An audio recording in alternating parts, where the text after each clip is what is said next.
ഇന്ന് നമ്മൾ നല്ലൊരു പോർക്ക് കറിയാട്ടോ വയ്ക്കുക.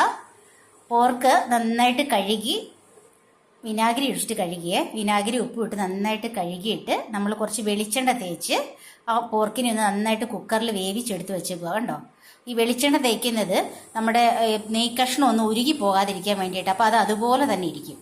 അപ്പോൾ നമ്മളിങ്ങനെ ഇതേ പോർക്ക് ഇവിടെ നന്നായിട്ട് വേവിച്ചെടുത്ത് വെച്ചേക്കുക കേട്ടോ. നമ്മൾ ഈ പോർക്ക് ഉലത്തിയെടുക്കാൻ വേണ്ടി ചട്ടി വെച്ച് ഇതാ എണ്ണ ഒഴിച്ച് കൊടുത്തിട്ടുണ്ട്. ഇനി നമുക്ക് ഇതിനകത്തേക്ക് ചതച്ചു വെച്ച ഇഞ്ചി, കുരുമുളക്, വെളുത്തുള്ളി, ഉള്ളി ഇത്രയും സാധനം നമ്മൾ ഇതിനകത്തേക്ക് ആഡ് ചെയ്ത് കൊടുക്കുവാണ്.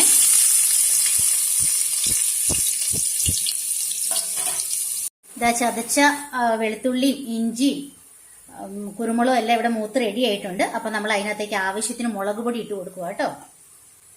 മുളക് പൊടി, മഞ്ഞൾപ്പൊടി, മീറ്റ് മസാല, മല്ലിപ്പൊടി. നമുക്കിതിനെ നന്നായിട്ടൊന്ന് ഇളക്കി യോജിപ്പിച്ച് ഒന്ന് മൂപ്പിച്ച് റെഡിയാക്കി എടുക്കണം. ഇനി നമ്മൾ വേവിച്ച് വെച്ച പോർക്ക് ഇതിനകത്തേക്ക് ആഡ് ചെയ്ത് കൊടുക്കുക കേട്ടോ. നമ്മൾ വേവിച്ച് വെച്ച പോർക്ക് ഇതിനകത്തേക്ക് ആഡ് ചെയ്ത് കൊടുത്തിട്ടുണ്ട്. ഇനി നമ്മളിതിനെ നന്നായിട്ട് മിക്സ് ചെയ്ത് എടുക്കുവാണ്. നമ്മുടെ പോർക്ക് കറി ഇവിടെ റെഡി ആയിട്ടുണ്ട്. കണ്ടോ, വരണ്ടത് നല്ല കറക്റ്റ് പരുവത്തിലായിട്ടുണ്ട്.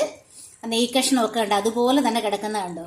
അത് വെളിച്ചെണ്ണ തേച്ച് വെച്ചത് കൊണ്ടാണ് അത് ഉരുകി പോകാത്തത്. അപ്പോൾ അതുകൊണ്ട് എല്ലാവരും ഇതുപോലെ പന്നി വെക്കുക. അപ്പോൾ സബ്സ്ക്രൈബ് ചെയ്യുക, ഷെയർ ചെയ്യുക, ലൈക്ക് ചെയ്യുക. ബൈ, നാളെ കാണാം.